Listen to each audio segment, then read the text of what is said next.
So I bought a boat. I can hear you thinking that you come all the way over here and make this little montage just to tell us that you got a boat. And fair enough, no, that's not why I came here today. Because actually that's not really true, and that's also not the story that I want to tell. I bought this boat almost 2 years ago already. And to be honest, the story starts even way before that. So that's why I came here today, to tell you this story, how I ended up here and how out of all of the possible things I ended up living on a boat. So this story starts in Belgium about 4 or 5 years ago, and to make a long story short, my life was not going great at the time. I was studying, living with my now ex-girlfriend, and to sum it all up, we had no money, no time, and no motivation to do anything that we were doing at the time. So at some moment in August of 2019, we very impulsively decided to drop everything and move to Barcelona. And literally 2 weeks later, we were here. We were working, we had a job lined up even before we moved, but we didn't have any apartment yet. And that's how we ended up here. So we lived in this flat for about a month in the tiniest bedroom. It was literally a one-person bed with a closet, a desk, and then about 1 square meter to actually walk around in, with only a little small window coming on into the ventilation shaft, and the 2 noisiest roommates you could ever possibly imagine.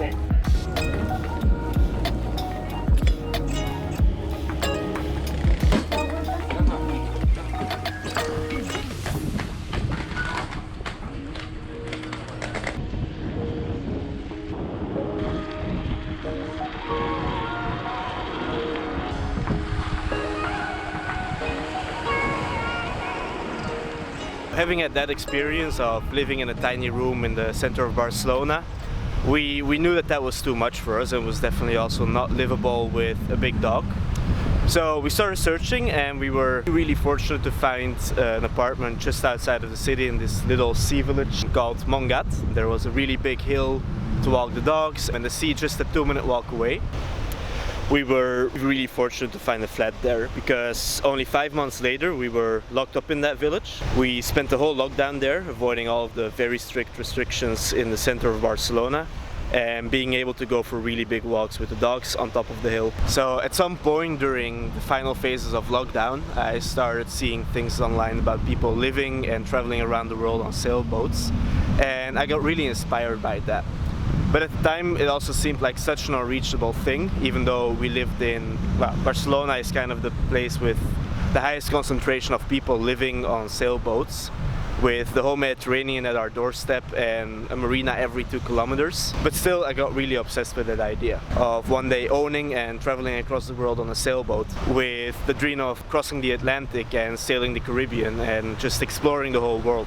When I first came here, I started out in customer support, but eventually I was able to work my way up there to the point that I found a couple of sales jobs for big tech companies. Tech sales is definitely not the most secure and stable job, but it did allow me to make a living that was more than the average salary around here, to the point that at some moment owning and fixing up a sailboat while working seemed like a possible idea. So after quite some time I started looking around on the internet, and I found a little boat.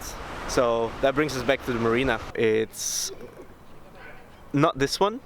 It's actually one of the boats over here, which you cannot actually see, but it's somewhere over there. It's one of the smaller boats. So yeah, let's go and take a look. First of all, I want to introduce you to Mafi. She's a really well-built Spanish boat from the 70s with quite a lot of work, but we'll talk more about that in coming episodes.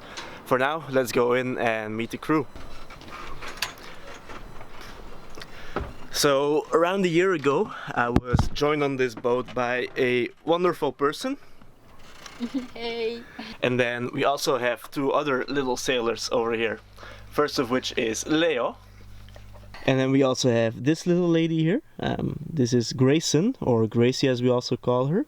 She's the one with the, how do you say this in a nice way? Biggest attitude? She's the one with the biggest attitude on board, as you can see.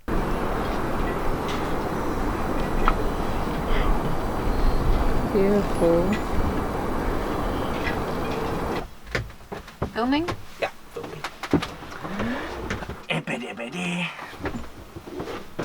Yeah, yeah, yeah. So, who are you? Hi everyone, I'm Lisa. Do you have any other questions? Yeah. How did you end up on the boat? So I came to a date, and I came because he sent me a really bold message, and I was like, who is this guy? And I also was really intrigued by all this boat stuff, and we had 2 dates. Yeah, two fantastic dates. And I had to go back to Russia to renew my visa, and I came back around April. Mhm. And I came back straight into the boat fixing process while the boat was in the shipyard. Andreas was working on it, and I was like, okay, I suppose I should help. And I was really like on board with this idea. You helping. helped really well. Like it would never have been possible without you. Yeah, that was a hard week. I hate sanding now. And after that, I said to Andreas that you better bring me to Mallorca with this boat, and I hope that's still the plan. I intend to keep that promise. Yeah. So yeah, you never left since then. No. Well, that brings us to our second part of why we're sitting here right now, and that's to talk plans with you guys. So it's January right now, and we're basically giving ourselves time until January next year to travel and explore around with this boat. Why still January? Because next January is more or less when we will run out of money, unless we find a way to sustain this kind of traveling lifestyle for ourselves. So right now we're giving ourselves a year of time to go and explore the Mediterranean. The plan is basically as soon as possible, as soon as the boat is in a state to actually make passages in a safe way, to make the passage towards the Balearic Islands, so eastwards towards Mallorca, Menorca, Ibiza, and live on anchor over there. To figure out how to do that with this boat, because there are still a lot of things that we haven't really figured out yet. And then as soon as we have got that figured out, the ideal plan would be to travel more eastwards, so cross Italy, then go Greece. further east towards Greece, towards Turkey, the Adriatic as well, to hopefully be in around Greece and Turkey around August. So that's kind of the rough timeline, the rough idea that we have right now. So yeah, that's the plan for the next year, hopefully, if everything goes according to that plan. So I think that's a good place to end this video. I think that's a good point. ending point. So yeah, you'll hear a lot more in coming videos, because we intend to make a lot more of these videos for, well, mostly for ourselves, but also for friends, family, and well, maybe some people that find this interesting, hopefully. Let's leave it at that, and we'll see you in some next videos.